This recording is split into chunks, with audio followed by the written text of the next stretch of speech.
ഒരുപക്ഷെ കാഷ്വാലിറ്റി ഒക്കെ തന്നെ കൂടാനുള്ള സാധ്യതയും നിലവിലുണ്ട്. പക്ഷേ അത്തരം കാര്യങ്ങളിലേക്കും തന്നെ അത്തരം വിവരങ്ങളൊന്നും തന്നെ ഈ ഘട്ടത്തിൽ ലഭിച്ചിട്ടില്ല. പക്ഷേ ഇപ്പോൾ അധികൃതർ ഏതായാലും വിശദീകരിച്ചിരിക്കുന്നത് കൂടുതൽ ആളുകളെ ആശുപത്രിയിലേക്ക് എത്തിക്കുക, അവർക്ക് ചികിത്സ ഉറപ്പാക്കുക, അത്തരം രക്ഷാപ്രവർത്തനമാണ് നടന്നുകൊണ്ടിരിക്കുന്നത്. അപ്പോഴും തീ ആളിക്കത്തുന്നുണ്ട് ഈ പ്രദേശത്ത്. അത് രക്ഷാപ്രവർത്തനം ദുഷ്കരമാക്കുകയും ചെയ്യുന്നുണ്ട്.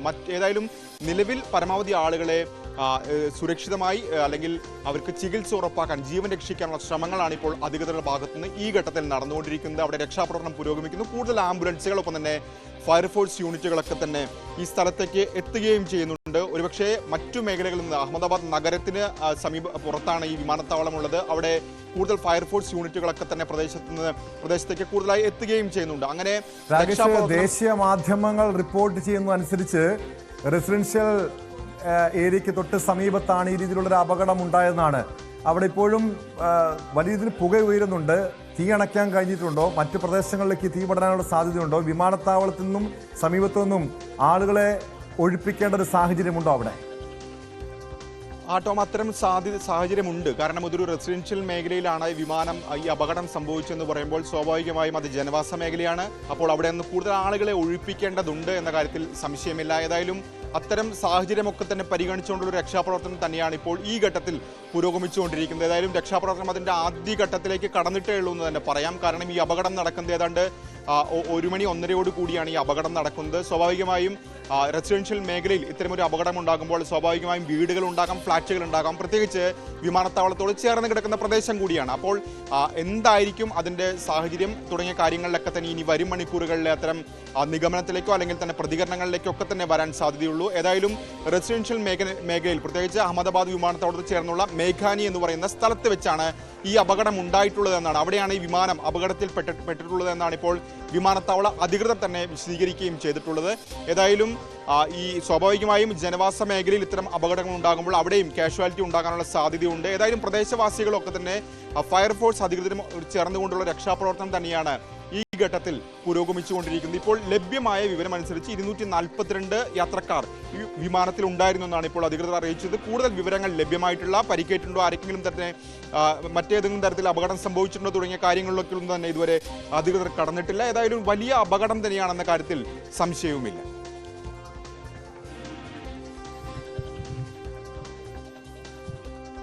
വലിയ ദുരന്തമാണ് അഹമ്മദാബാദിലെ വിമാനത്താവളത്തിൽ ഉണ്ടായിരിക്കുന്നത്. 242 പേർ ഈ അപകടത്തിൽപ്പെട്ട എയർ ഇന്ത്യയുടെ വിമാനത്തിലുണ്ടായിരുന്നുവെന്ന വിവരങ്ങൾ വരുന്നുണ്ട്.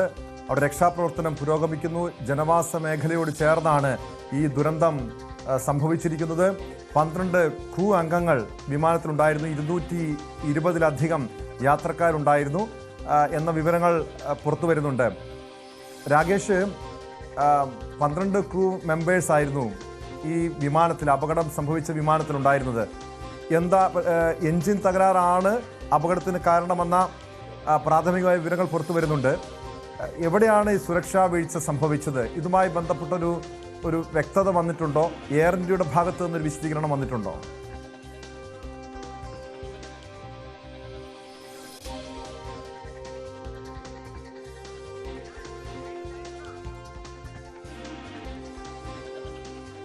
ടോം, ഏതായാലും ഇപ്പോൾ ഗുജറാത്ത് മുഖ്യമന്ത്രി ഈ സംഭവ സ്ഥലത്തേക്ക് തിരിച്ചു എന്ന വാർത്തകളാണ് ഇപ്പോൾ ഈ ഘട്ടത്തിൽ ലഭ്യമായിരിക്കുന്നത്. ഏതായാലും ബോയിങ് 787 വിമാനം ആണ് തകർന്നു വീണതെന്ന വിവരമാണ് ലഭിച്ചിട്ടുള്ളത്. ഏതായാലും രക്ഷാപ്രവർത്തനം ഊർജിതമായി തന്നെ നടക്കുകയാണ്. എന്താണ് അപകടത്തിലേക്ക് നയിച്ച സാഹചര്യം എന്ന കാര്യങ്ങളൊന്നും തന്നെ ഔദ്യോഗികമായ പ്രതികരണമൊന്നും തന്നെ വന്നിട്ടില്ല. ഏതായാലും എഞ്ചിൻ തകരാറാണ് എന്ന നിഗമനത്തിൽ തന്നെയാണ് നിലവിൽ ഉള്ളത്.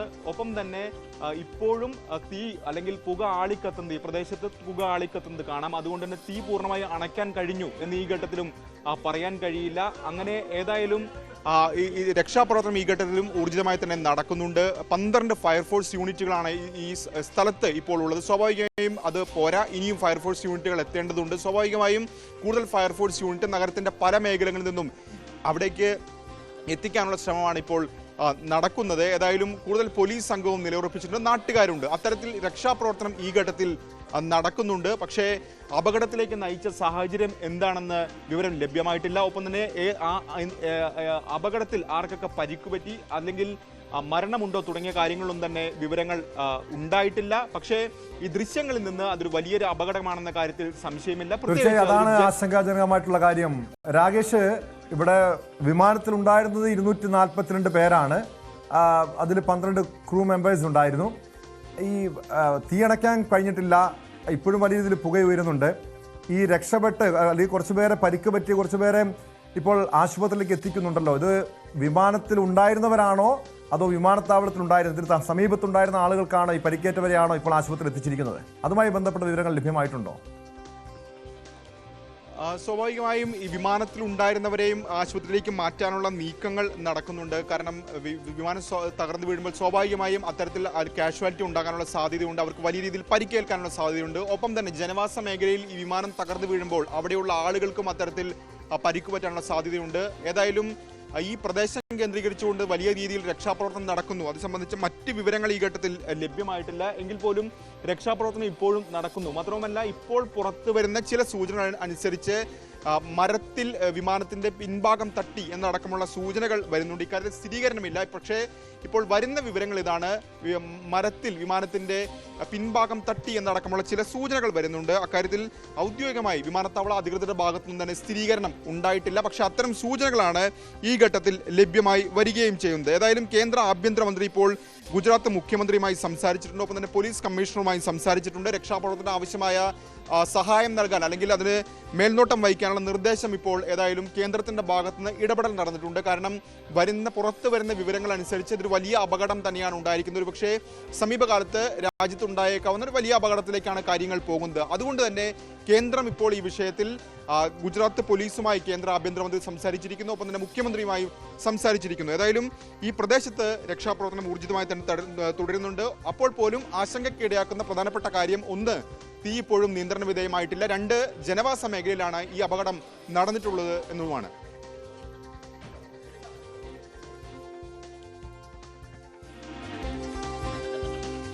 ഗുജറാത്തിലെ അഹമ്മദാബാദിലാണ് എയർ ഇന്ത്യ വിമാനം തകർന്നു വീണ് വൻ ദുരന്തം, വൻ അപകടം സംഭവിച്ചത്. അഹമ്മദാബാദ് വിമാനത്താവളത്തിന് സമീപമാണ് വിമാനം തകർന്നു വീണത്.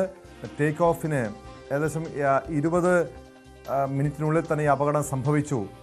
സമീപത്തുള്ള ഒരു മരത്തിൻ്റെ ചില്ലയിൽ ഈ വിമാനം തട്ടിയതാണ് അപകട കാരണമെന്ന ചില റിപ്പോർട്ടുകൾ പുറത്തു വരുന്നുണ്ട്.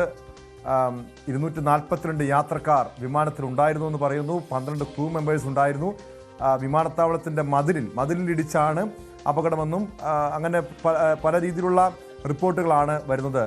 രാകേഷ്, ഇതുമായി ബന്ധപ്പെട്ട് എങ്ങനെയാണ് അപകടം സംഭവിച്ചതെന്ന കാര്യത്തിൽ വ്യക്തത വന്നിട്ടുണ്ട്. കാരണം തുടക്കത്തിൽ ഇത് എൻജിൻ തകരാറാണെന്ന് പറഞ്ഞിരുന്നു. പക്ഷെ അതോ ഈ വിമാനത്താവളത്തിൻ്റെ മതിലിടിച്ചുവെന്നും മറ്റുമൊക്കെ പല രീതിയിലുള്ള റിപ്പോർട്ടുകളാണല്ലോ വരുന്നത്.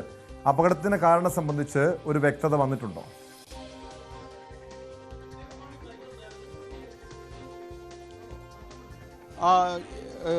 ടോം, ഇപ്പോൾ പുറത്തു വരുന്ന വിവരം അനുസരിച്ച് നേരത്തെ എഞ്ചിൻ തകരാറാണ് എന്ന വിവരങ്ങൾ ഉണ്ടായിരുന്നെങ്കിൽ ഇപ്പോൾ അങ്ങനെയല്ല വരുന്നത്. അതായത് വിമാനം പറന്നു ഉടനെ തന്നെ ഇതിൻ്റെ നിയന്ത്രണം രക്ഷപ്പെട്ടു. അതിനുശേഷം ഇതിൻ്റെ പിൻഭാഗം മരത്തിൻ്റെ പുറകിൽ ഇടിച്ചു എന്നാണ് വിവരമാണ് ഇപ്പോൾ പുറത്തു വരുന്നത്. അതായത് വിമാനം പറന്നു ഉടനെ തന്നെ ഇതിൻ്റെ ഒരു നിയന്ത്രണം നഷ്ടപ്പെടുകയും അതിനുശേഷം മരത്തിൽ വിമാനത്തിൻ്റെ പുറകുവശം തട്ടി എന്നുമാണ് ഇപ്പോൾ അറിയിച്ചിരിക്കുന്നത്. എയർ ഇന്ത്യയുടെ 171 നമ്പർ വിമാനം, അതായത് അഹമ്മദാബാദിൽ നിന്ന് ലണ്ടനിലേക്ക് തിരിച്ച വിമാനമാണ് ഈ അപകടത്തിൽപ്പെട്ടത്.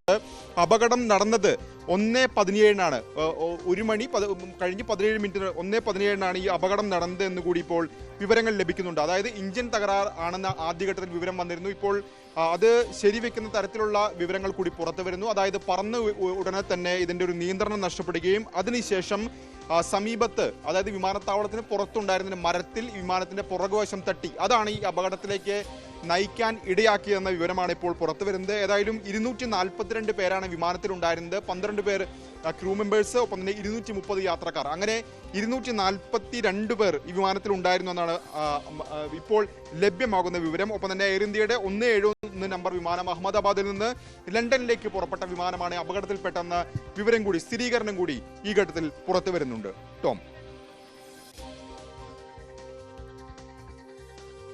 തീർച്ചയായും വലിയ ദുരന്തമാണ് അഹമ്മദാബാദിൽ സംഭവിച്ചത്. വിമാനാപകടത്തിൽ 242 പേർ യാത്ര ചെയ്തിരുന്ന എയർ ഇന്ത്യയുടെ വിമാനമാണ് അപകടത്തിൽപ്പെട്ടിരിക്കുന്നത്. ജനവാസ മേഖലയിലാണ്. അതുകൊണ്ട് തന്നെ ഈ വലിയ രീതിയിലുള്ള ഒരു ദുരന്തമാകാം ഉണ്ടായിരിക്കുന്നത് എന്ന രീതിയിലുള്ള റിപ്പോർട്ടുകൾ വരുന്നുണ്ട്.